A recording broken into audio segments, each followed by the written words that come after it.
आपके अपने शहर सिवान में खुल गया जींस कॉर्नर, जहां आपको मिलेंगी दिल्ली, कोलकाता एवं गुजरात जैसी सभी सुविधाएं।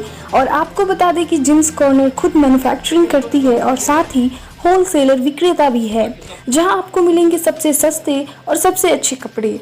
अगर आप भी रिटेलर हैं तो आज ही संपर्क करें जींस कॉर्नर, जिसके प्रोपराइटर हैं कुणाल जी, जिनका कॉन्टैक्ट नंबर है 9525949737 और मिलने का पता है Fatehpur bypass road, Jain sweet से। नमस्कार, फिर से आपका एक बार स्वागत है इन20 लाइव न्यूज़ चैनल पे। आपको बता दें कि आज कई दिनों से पूरे देश की राजनीति गरमाई हुई है और एक अभी आंदोलन खत्म नहीं हो रहा तो दूसरा आंदोलन भी शुरू हो जा रहा है। अभी हम बात करने वाले हैं अग्निपथ स्कीम को लेकर। और हाल ही में भारत सरकार द्वारा अग्निपथ स्कीम को बहाल किया गया, लेकिन जो भी छात्र हैं, जो भी अभ्यर्थी हैं, उसका ज़बरदस्त विरोध कर रहे हैं और बहुत सारे जगहों से आपको आंदोलन और सरकार के विरोध करने का खबर आपको सुनने को मिलता होगा। जैसा कि आप कुछ दिन पहले वीडियो भी देखे होंगे, उसमें किस तरह सरकारी संपत्ति का नुकसान पहुंचाया जा रहा है और आगजनी के माध्यम से सरकारी संपत्ति को जलाने का कोशिश भी किया जा रहा है युवाओं के द्वारा। तो आइए उसी पे हम बात करने के लिए हमारे साथ आज मौजूद हैं सिवान जिला के जो मुखिया संघ के अध्यक्ष हैं अजय भास्कर चौहान। अपने विभागीय बातों के लिए जाने जाते हैं, आइए इनसे जानते हैं इनका क्या सोच है उस चीज़ों पे। तो सबसे पहले मुखिया जी, स्वागत है हमारे चैनल पे। न्यूज़20 लाइव के तमाम फॉलोअर्स, आपको और आपके फॉलोअर्स, तमाम हमारी आवाज़ जिन मालिकों तक जा रही है, सभी मालिकों को मेरे तरफ से प्रणाम है, सलाम है। उन नौजवान साथियों और तमाम जो लोग प्रोटेस्ट कर रहे हैं, तमाम सभी साथियों को, बड़े हमारे जो साथी हैं उनको प्रणाम है, छोटे जो साथी आशीर्वाद है, सबका अभिनंदन है, सबका बहुत बहुत आभार। युवा देश का भविष्य है, ऐसा सुनने को मिलता है भारत सरकार द्वारा भी, और उन्हीं युवाओं का एक दुख भरा यहाँ पे दर्द आ रहा है, सामने दिखाई दे रहा है कि रात दिन खून पसीना बहाने वाला युवा आज दर दर भटक रहा है, लेकिन उसकी आवाज़ को उठाने वाले कोई भी नेता अभी तक सामने सिवान में नहीं आया। और अजय भास्कर चौहान उन भाइयों का एक सहारा बनने का कोशिश कर रहे हैं। तो क्या माना जाए कि युवाओं का जो मांग है कि अगर हमारा 4 साल का बहाली होगा तो 4 साल का MP विधायक का भी बहाली होना चाहिए, अगर हमारा पेंशन नहीं मिलता है तो MP विधायक का भी पेंशन नहीं मिलना चाहिए। तो क्या इस आवाज़ को बुलंदी देंगे अजय भास्कर चौहान जी? हम बिल्कुल बुलंदी देंगे। हम अपने भाइयों के साथ खड़े हैं, हम उन तमाम नौजवानों के साथ खड़े हैं। आप जहां खोजिएगा हम लोग खड़े हैं। विशेष करके जिला मुखिया संघ आपके साथ खड़ा है। हमारे नौजवान साथी, आपका जो विरोध है, आपका जो प्रोटेस्ट है, आपकी जो दर्द है, आपकी जो व्यथा है, आपके साथ जो अन्याय सरकार के द्वारा, तमाम सब जायज़ है। आप जो कर रहे हैं जायज़ है। केवल हमारे साथी एक उसमें परिवर्तन करिए, तरीका बदल दीजिए प्रोटेस्ट का। जिस तरीका पे हम लोग अब जा रहे हैं, हमारे अब साथी, हमारे अब भाई हैं, जिस तरीका पे हम जा रहे हैं, विरोध कर रहे हैं गवर्नमेंट के पॉलिसी का, केवल उसको बदल दीजिए थोड़ा सा। अदरवाइज जो लड़ाई आप लोग लड़ रहे हैं ना, वो लड़ाई गलत डायरेक्शन में चला जाएगा।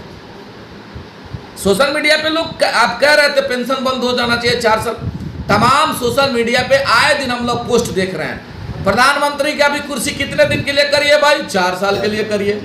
MP MLA लोग का कार्यकाल कितने दिन करिए? 4 साल करिए। और 4 साल उन लोगों का करिए और उन लोगों का पेंशन उनसन बंद करिए। दोबारा विधायक चुनाव मत लड़ने दीजिए। करिए ये सब। ये पॉलिसी आए, ये सोशल मीडिया पर आए दिन चल रहा है। अच्छी बात है कि लोग कम से कम तुलनात्मक बातों को लिख रहे हैं सोशल मीडिया के माध्यम से। और हमारे जो नौजवान साथी कर रहे हैं, प्रोटेस्ट जो कर रहे हैं ना, इसका विरोध कर रहे हैं। नियम जो अग्निपथ जो स्कीम है, गवर्नमेंट का जो पॉलिसी है, उसका हमारे नौजवान अगर विरोध कर रहे हैं तो एकदम विरोध होना चाहिए, चूंकि यह गलत है। गलत इन सेंस में है कि सब लोग अपनी चिंता, इस देश के नौजवान चिंतित है कि 4 साल के बाद मेरा क्या होगा। बड़ी तपस्या, बड़ी लगन के साथ हम जिस जगह पे जाते हैं, सब लोग सिक्योरिटी खोजता है कि हम जहाँ होगा अब सिक्योर होगा, हमको काम करना है। हम जिस जगह में गए हमको अब काम करना है। और 4 साल बाद जहन में बना रहेगा कि 4 साल बाद हमारा सेवा समाप्त होगा, तो ये तो खटकेगा ही। इसका विरोध तो होना ही चाहिए। विरोध हो रहा है तो सही हो रहा है, लेकिन आए हमारे साथी, नौजवान साथी, जो तरीका आप लोगों ने अपनाया वो गलत है।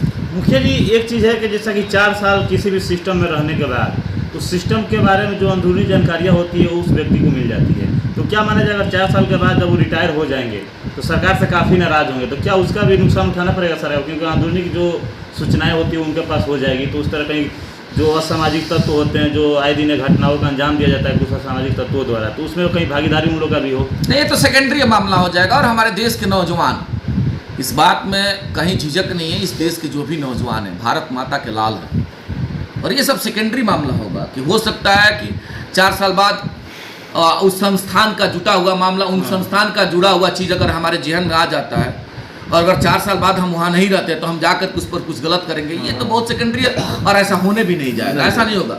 लेकिन सवाल ये आ जाता है कि 4 साल तक हम सिक्योर और 4 साल के बाद मेरे भविष्य का क्या होगा, मेरे परिवार का क्या होगा, उन माँ बाप का क्या होगा, मेरे बच्चों का क्या होगा, मेरे परिवार का कैसे चलेगा व्यवस्था। फिर हम एक संघर्ष किए 4 साल तक बने रहने के लिए और 4 साल के बाद दूसरे संघर्ष की हम तैयारी करेंगे कि अब क्या होगा। ये दर्द लाजिमा है। आप जो ही करिए, हम ये नहीं कह रहे हैं कि आप ये जो है सो हम हमारे लिए, आप जो ही करिए एक हमको सर्टिनिटी जगा दीजिए। कम से कम 20 साल का भी समय देते तो हम अगर उसमें मेहनत करके अगर अग्नि पथ योजना में अगर अग्निवीर के रूप में हम सेलेक्ट होते तो अगर 20 साल का भी मौका देते तो 20 साल तक आपके देश, अपने देश और जिस संस्थान में हम काम करते उस संस्थान के ताकत को बढ़ाने के लिए हम अपना सारा शक्ति लगाते। लेकिन उस संस्थान में जा रहे हैं इस देश की सेवा के लिए और दूसरे पक्ष का जब बात समझेंगे तो जीवन में दूसरा बात भी चलते रहेगा। यार 4 ही साल तक तो है, उस दर्द को समझने की जरूरत है कि एक तरफ संघर्ष किए उसमें जाने के लिए और दूसरे तरफ मेहर जहन में चलते रहेगा यार 4 साल बाद क्या होगा, 4 साल बाद यार मैं फिट रह पाऊँ नहीं रह पाऊँ, 4 साल बाद जब हम निकलेंगे यहाँ से हमारी कहीं व्यवस्था बन पाएगी नहीं बन पाएगी। तो ये सारा इशूज है। थोड़ा सा सरकार से अपील करना चाहते हैं वरीय जो है सो हमारे नेता के माध्यम से, क्योंकि उस देश के सर्वोच्च सदन में जो लोग बैठ करके कानून बनाते हैं उसमें हमारे ताकत के द्वारा चुने गए लोग हैं और हर आपके सांसद महोदय वहाँ गए हैं और आप देख रहे हैं देश के नौजवानों की स्थिति। तो आप जाइए, आप भी उस सदन में बैठ करके लीगली तरीका जो है उस पर विरोध करिए। नेताजी, युवाओं को किसी भी नेता का सपोर्ट नहीं मिल रहा है, उसको लेकर युवा काफ़ी आक्रोश हैं। तो क्या माना जाए कि अजय भास्कर चौहान का जहां भी मतलब जरूरत पड़ेगा युवाओं को वहां अजय भास्कर चौहान खड़े रहेंगे? मजबूती के साथ कहना चाहते हैं, हम एक साधारण से आपके भाई मजबूती के साथ कहना चाहते हैं। 283 मुखिया हम लोग हैं, पूरा सीवान जिला मुखिया संघ आप तमाम नौजवानों के साथ कदम से कदम मिला के खड़ा है। हमको बुलाइए, आपके प्रोटेस्ट में शक्ति लगाएंगे, हमको बुलाइए, हम आपके साथ कदम से कदम मिला करके चलेंगे। ये हम आपको विश्वास दिलाना चाहते हैं, अपील उसके साथ करना चाहते हैं। तरीका बदल दीजिए, हम आपके साथ मजबूती से खड़ा है। हम बहुत बड़ा जन आंदोलन करेंगे, आपकी लड़ाई को हम सब लड़ेंगे। हम लोग एक साधारण से प्राइमरी इकाई के हम लोग मुखिया हैं, केवल लोकतांत्रिक तरीका से लड़ेंगे। माननीय जिलाधीश महोदय का आदेश हुआ है, 144 पूरे जिला में लागू है, समाप्त होने दीजिए और लोकतांत्रिक प्रक्रिया को अपनाते हुए आप बैठिए, चर्चा करिए और बड़ा जन आंदोलन करने की तैयारी करिए। सिस्टम से घेरेंगे, एक दिवसीय पूरा प्रखंड में हर जिला हर प्रखंड के मुख्यालय पर घेरेंगे हम लोग। उसके बाद अनिश्चितकालीन अनशन पर हम चलेंगे। हम सभी नौजवान बैठेंगे कलेक्टर महोदय के सामने, रिटेन में देंगे, जगह तय होगा, उस जगह पर हम लोग अनिश्चितकालीन बैठेंगे, संदेश जाएगा। आप मीडिया साथी के माध्यम से जब जिला में इस तरह का प्लान करिएगा, लोकतांत्रिक प्रक्रिया को जब अपनाइएगा, उसका प्रभाव पड़ेगा और वहीं दबाव सरकार पर बनेगा, जो तरीका की हम बात कर रहे हैं। और ये जो तरीका से आप साथी चल रहे हैं, इससे कहीं ना कहीं हमारी लड़ाई कमज़ोर हो जाएगी। हमारी लड़ाई जो हम लड़ाई लड़ रहे हैं, जो प्रोटेस्ट का तरीका, उसमें हम लोग कमज़ोर हो जाएंगे। अरे हमारे नौजवान साथी, इस बात को भी समझना है, जिस चीज़ का नुकसान हो रहा है उस सरकार का कोई, सरकार का मतलब क्या है? सरकार हम और आप हैं। और रेल की जो नुकसान आप कर रहे हैं, हम ये नहीं कर रहे हमारे सारे नौजवान साथी हैं, उसी में कुछ वैसे हमारे नौजवान साथी हैं, कुछ लोग शरारती तत्व ऐसे हैं कि हमारे नौजवान साथी सब लोग नहीं चाह रहा है कि सरकारी संपत्ति को, हमारी संपत्ति हम नुकसान पहुंचाएं, लेकिन कुछ लोग छेड़ देता है। पत्थर सभी लोग नहीं चलाते हैं, कुछ लोग पीछे से चला देता है, तो भड़क जाता है, ये आग भड़क जाता है। तो हम तो अपील करना चाहते हैं, आपका सब जो मांग है, आप जो प्रोटेस्ट कर रहे हैं, जिस स्कीम का, जिस योजना का, जिस पॉलिसी का, वह जायज है, लेकिन तरीका बदल के करिए। और उस तरीका में आपके साथ कदम से कदम मिलाकर अजय चौहान आपके साथ खड़ा है। चलिए, तो देखिए अभी हमारे साथ मौजूद थे अजय भास्कर चौहान और इन्होंने ये युवाओं को आश्वासन दिया कि जहाँ भी ज़रूरत होगा उन भाइयों के लिए मैं हमेशा कदम से कदम मिला के चलूँगा। लेकिन उन नेताओं के लिए एक सबक है, अजय भास्कर चौहान जिन युवाओं के बदौलत वो मंत्री बन गए, विधायक बन गए, MP बन गए। और आज उन युवाओं पर जब आफत की घड़ी आई है, जब युवा अपने रोजगार के लिए दर दर भटक रहा है, तो उनके साथ वो नेता दिखाई नहीं दे रहे अजय भास्कर चौहान, जो एक सीमित पंचायत के एक मुखिया हैं, लेकिन इनका अंदर जो सोच है युवाओं को लेकर, उसको इन्होंने आज हमारे चैनल के माध्यम से सिवान के हर युवा तक पहुंचाने का इन्होंने काम किया है।